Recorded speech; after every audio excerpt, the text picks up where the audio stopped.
What's up, everybody? It's January, who knows what? It's right after New Year's, and you're watching the Eric G1000 channel, and I'm going to be resuming the reading of This Naked Mind by Annie Grace. Unfortunately, I relapsed sometime in November, and then I pretty much drank nonstop. I went back to Dallas to see my family, and I drank there the whole time. I was thinking, oh, it's just a short relapse. I'll be sober to go see my family again, but that didn't happen.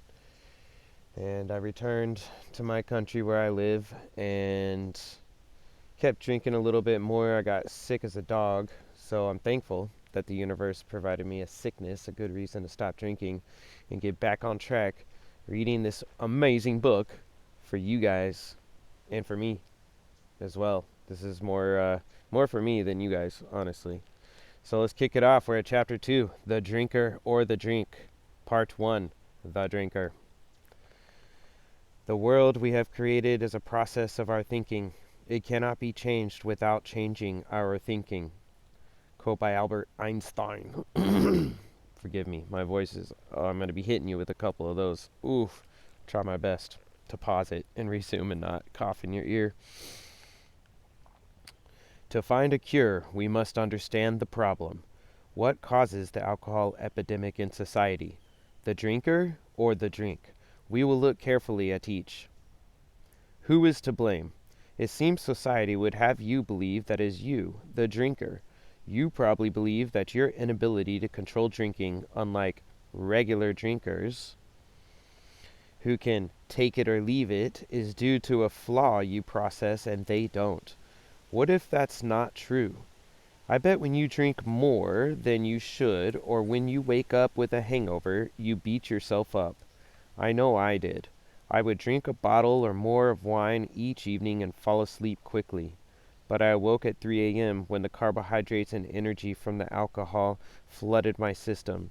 Every night I lay there and chastised myself for overindulgence, vowing to be better tomorrow.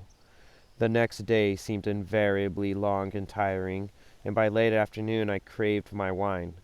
When evenings come, I pushed the vows I'd made into the back of my mind. Sound familiar? For you, it may be a different drink, a different cycle.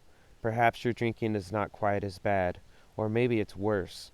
The bottom line is that when we discover we are unable to control our alcohol, we blame ourselves. It is easy to do. Society blames us. Our families blame us. Our friends look at us with pity, wondering why we can't get our lives under control. We live in a state of constant self-loathing. What if it's not your fault? It is difficult to be drinking more than you would like. You start to hate yourself, feeling weak and out of control.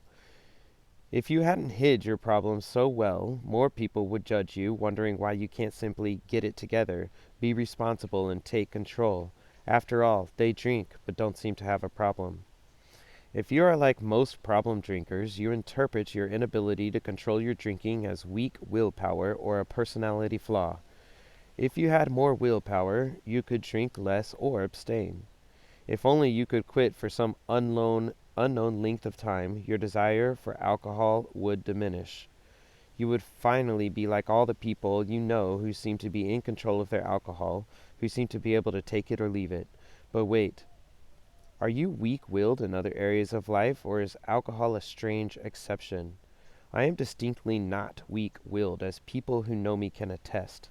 Isn't it strange that I seem to lack willpower in this particular area? Does it make any sense that alcoholics, those who need to control their drinking the most, are the same people unable to do so? Why can't they simply exercise their free will and stop? Is there something apparently undiagnosable that makes certain people less able to control their alcohol consumption than others? Am I an alcoholic? So what is an alcoholic? And how do I know if I am one? The majority of adults drink. According to the National Institute on Alcohol Abuse and Alcoholism, a whopping 87% of adult Americans drink. The difference, what differentiates the casual drinker, the moderate drinker, the heavy drinker, the problem drinker, and the full-blown alcoholic. According to Paying the Tab by Philip J. Cook, If you drink a single glass of wine each night, you're in the top 30% of all drinkers. If it's 2 glasses, you're in the top 20%. That means that 80% of adults drink less than you. But many people who imbibe a glass of wine or two at dinner do not fit the stereotypical description of an alcoholic. Alcoholism isn't strictly defined by how much or how often you drink. There is an invisible and ill-defined line that categorizes the true alcoholic. Since the line is arbitrary, and alcoholism does not have a standard definition, how are you supposed to know if you actually have a problem? A quick Google search reveals dozens of test questions intended to answer the question, "Am I an alcoholic?" They all carry a disclaimer saying that they could not provide a diagnosis for alcoholism. They said that it was a decision I have to make. How is it that the majority of Americans drink, yet for a self-diagnosed select few, a fun social pastime turns into a dark, destructive secret? And why then do we deny the problem and put off asking for help as long as possible, until the problem becomes truly unmanageable? It's quite easy for us to self-diagnose as non-alcoholics when we start to think we have a problem.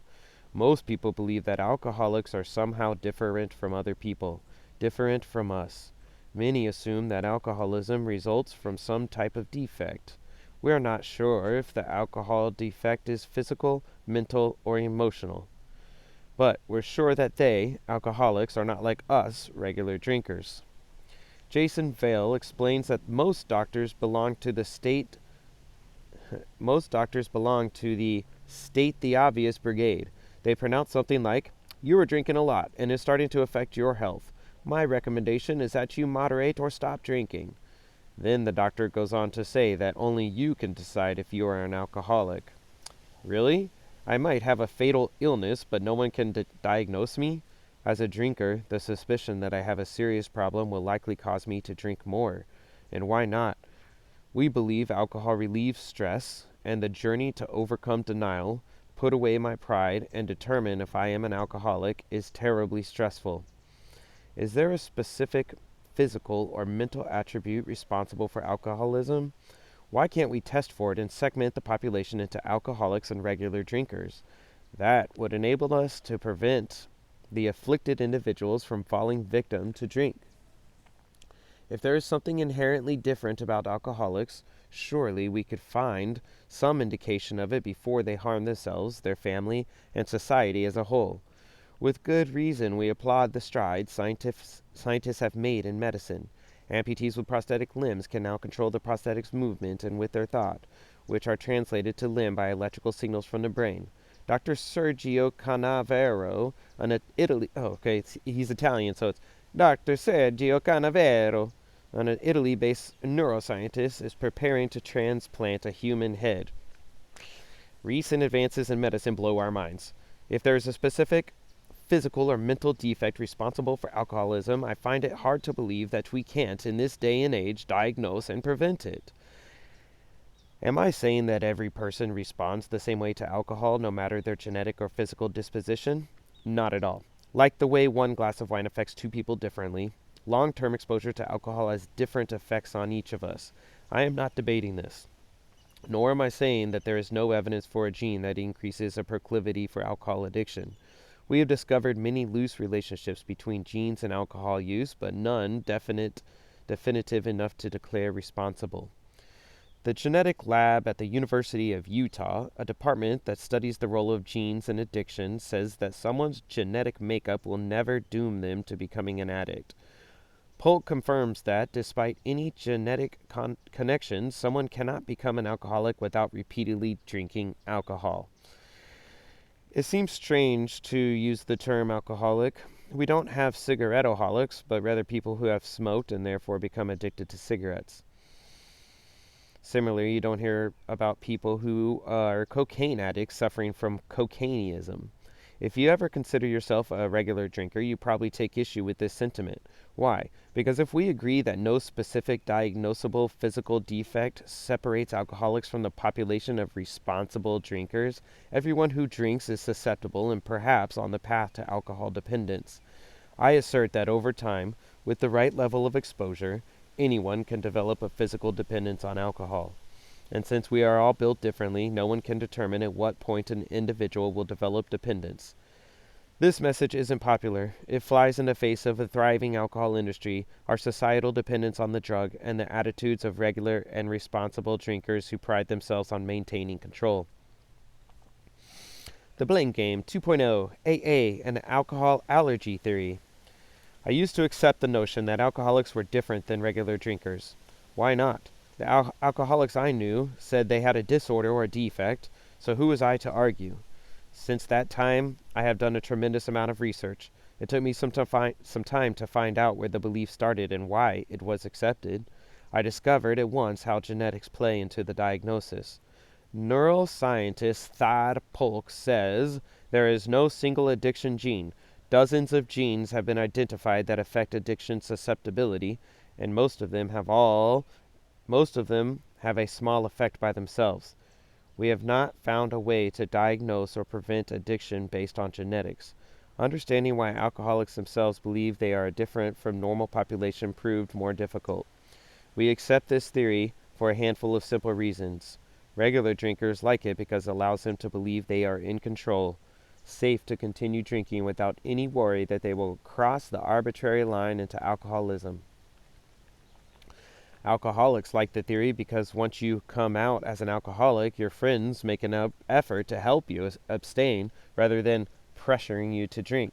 They mix you mocktails and support your journey to fight the disease. It is easier to abstain when no one offers you alcohol. Also, physical difference mean you receive less blame.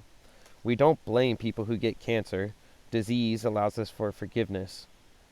Finally, it is easier to maintain sobriety if you believe one slip will bring a fatal disease out of remission. And just to pause here, when I relapsed in mid-November and it had been 110 days, and I felt like I was literally free and clear that there's no possible way that I would come back to drinking. And I met up with an old girlfriend of mine. We see each other a couple times a year, and she's a really special person to me. And she really wanted me to drink. And I was like, I'm like so proud of myself and whatnot. And there was a deeper reason for it. She was hiding a fetish that she had about waterworks in the bedroom. And she thought if I was drunk, then it'd be more acceptable to approach this. And, I'm open-minded as heck, so I didn't need a drink for it, but it was so easy. I was like, oh, these beers do look so cold, and we're up on this bluff overlooking the ocean, and the beers are cased in ice. And, I drank, and I thought, oh, this is a one-day thing, but a couple days later, I was moderating, and then next thing you know, full-blown, 5, 6, 7, 8 beers a day. And boy, did I ever feel pathetic, especially to be going to do this in front of my mother, my father, my sister, and they're like, well, how did you drink a whole case of beer yesterday? Well, no, it was a 12-pack. It wasn't a case. And Dad had a couple. So, wow, thanks to the universe for bringing me back from this. Give me another opportunity, another window by letting me get sick on the plane. Now I feel like crap, but I'm back on track, so that feels pretty damn good. And I hope you guys are here with me, and we're going to do this together. So comment, give me some comments, subscribe, like me. I want the attentions. And back to the book. Okay, here we go. We just left off with, we don't blame people who get cancer. Disease allows for forgiveness. Finally, it's easier to maintain sobriety if you believe one slip will bring a fatal disease out of remission. AA is the world's most prolific approach to treating alcoholism, with more than 2 million members in 175 countries. Let's examine AA's approach to alcoholism to understand what assumptions we, as a society, have made and how these assumptions translate into beliefs about alcoholism. AA's primary documentation is informally called The Big Book. It is officially titled Alcoholics Anonymous, the story of how many thousands of men and women have recovered from alcoholism. This book describes Dr. William D. Silkworth, who treated but did not cure Bill Wilson, founder of AA. Dr. Silkworth specialized in treatment of alcoholism, and in 1934, he unsuccessfully treated a patient who he concluded was hopeless. When AA later cured this patient, Dr. Silkworth wrote this letter to Bill Wilson. We doctors have realized that for a long time some form of moral psychology was of urgent importance to alcoholics, but its application presented difficulties beyond our conception. With our ultra-modern standards, our scientific approach to everything, we are perhaps not well equipped to apply the powers of good that lie outside our synthetic knowledge. Here, Dr. Silkworth recognizes that the solutions AA forwarded are successful beyond what the medical profession was able to offer, and the ultra-modern medicine of 1939 is still in use today. The letter goes on to speak about how, where these medical procedures fell short, the unselfish and community spirit recovered AA. The unselfish and community spirit of recovered AA members who want to help those afflicted has been an astounding success. I will quote the most important part of the letter directly. We believe that the action of alcohol on those chronic alcoholics is a manifestation of an allergy, and that the phenomenon of craving is limited to this class of people and never occurs in the average temperate drinkers. These allergic types can never safely use alcohol in any form at all, and once having formed the habit, they have found they cannot break it, once having lost their self. The letter discusses the inadequacy the doctors feel in helping these alcoholics, and that he is astounded to see how a psychological change, like inclusion AA, allows alcoholics to heal. You may notice this letter contains a contradiction. How can alcohol be an allergen that is only activated once the habit is formed? It seems to indicate that they believe alcohol to be a manifestation of an allergy, but they also must form the habit for that allergy to manifest. It makes more sense to believe that alcohol is an addictive substance to which any human can become addicted once enough is consumed. The idea that alcoholics differ physically from the rest of us was hypothesized without any corroboratory lab findings by a doctor who suspected some people suffered from an allergy to alcohol. Allergens are relatively easy to diagnose. The 76 years we have not found an allergy to be responsible for the disease of alcoholism. But Dr. Silkworth needed an explanation for AA's success in helping alcoholics for whom the medical prowess failed. How did this belief that a physical flaw differentiates regular drinkers from alcoholics become so widely held? AA's response to Dr. Silkworth's theory is telling. In this statement, Dr. Silkworth confirms what we have suffered. In this statement, Dr. Silkworth confirms what we who have suffered alcoholic torture must believe, that the body of the alcoholic is quiet as abnormal as his mind.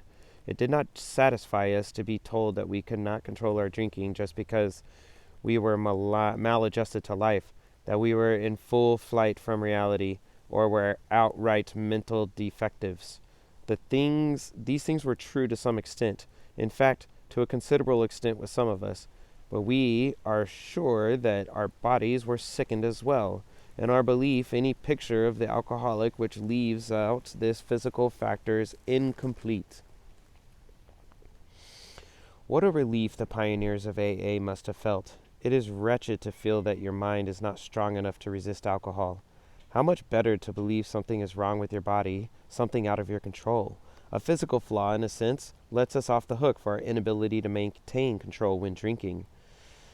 The AA literature of today continues to perpetuate the theory that alcohol is an allergen. The booklet that is distributed at today's meeting states, as far as we're concerned, alcoholism is an illness, a progressive illness which can never be cured, but which, like some other illnesses, can be arrested. We are perfectly willing to admit that we are allergic to alcohol and that it's simply common sense to stay away from the sources of our allergy.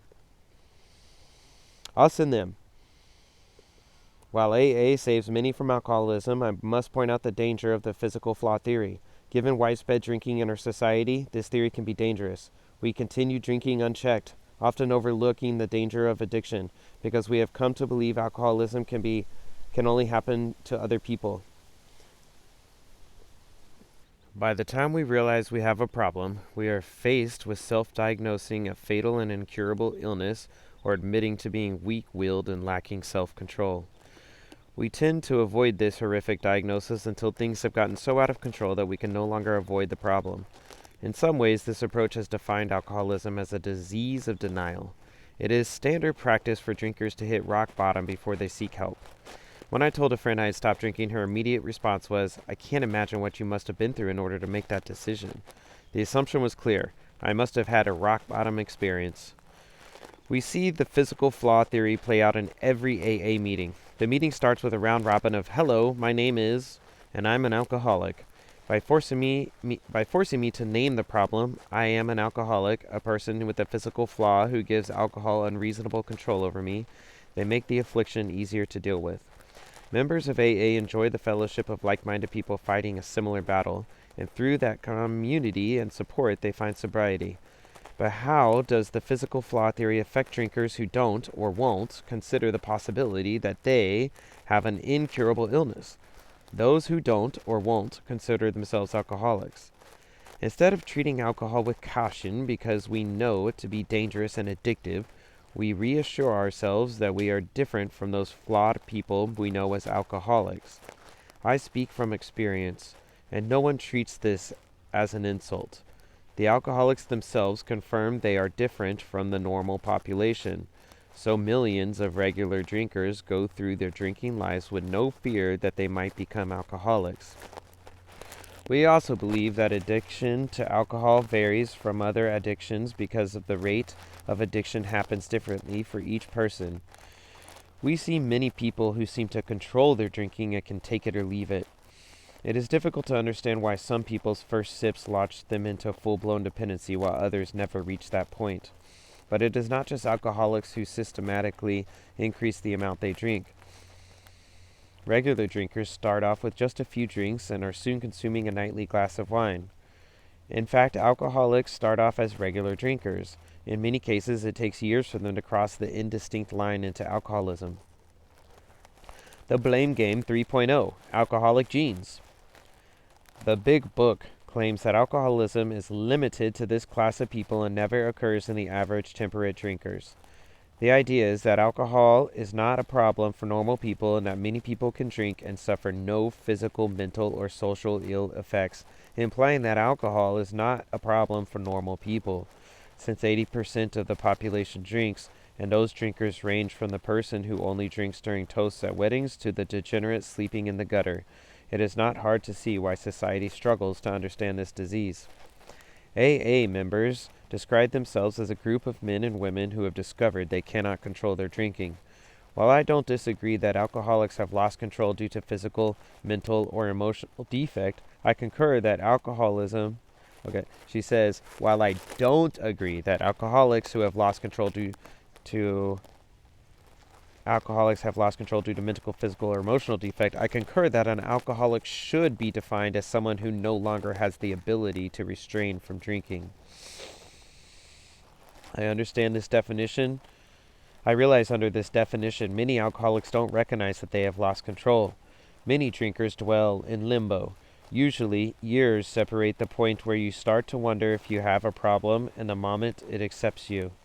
10 years after a tiny voice in my head began to question my nightly drinking, I determined I had to stop denying it and change how much I drank.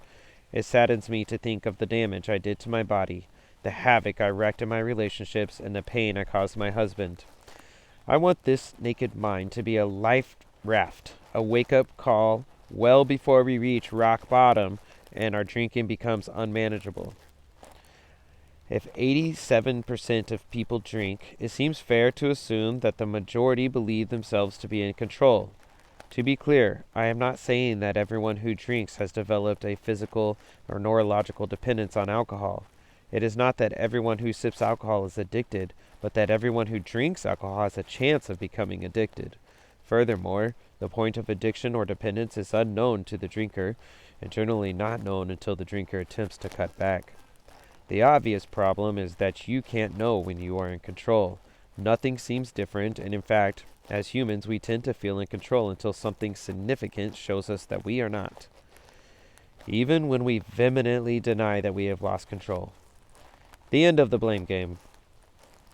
Why is it hard for us to admit that alcohol itself is the primary issue? That alcohol, like any other drug, is addictive and dangerous. That life circumstances, personality, and conditioning lead some victims down into the abyss of alcoholism faster than others, but that we are all drinking the same harmful, addictive substance. That alcohol is dangerous no matter who you are. Have you heard the saying, when you hear hoofbeats, think horses, not unicorns? Perhaps we need to take another look and realize the simpler answer makes more sense. If you are not convinced, that's okay. We will talk more about this. What is important now is that you entertain the idea that you might not be fully in control of your drinking. After all, you cannot solve a problem you don't realize you have. So that begs the question, when exactly did we lose control? All right, and that's chapter 2. I'm glad it's over because my voice and eyeballs are hurting. I'm going to go take a ibuprofen, and we'll get chapter 3 uploaded like really regularly instead of delaying months and drinking. So I've got you guys. We've all got each other's backs, and we're in this together. All right, so I want to be accountable, a good member, and I just want to be able to vibrate good feelings and love. And I know when I'm drinking, that's harder to do. In some ways, it's easier while you're drunk, but harder to do the morning after. So stay strong out there. Dios dartes fuerza. One love. Bye bye.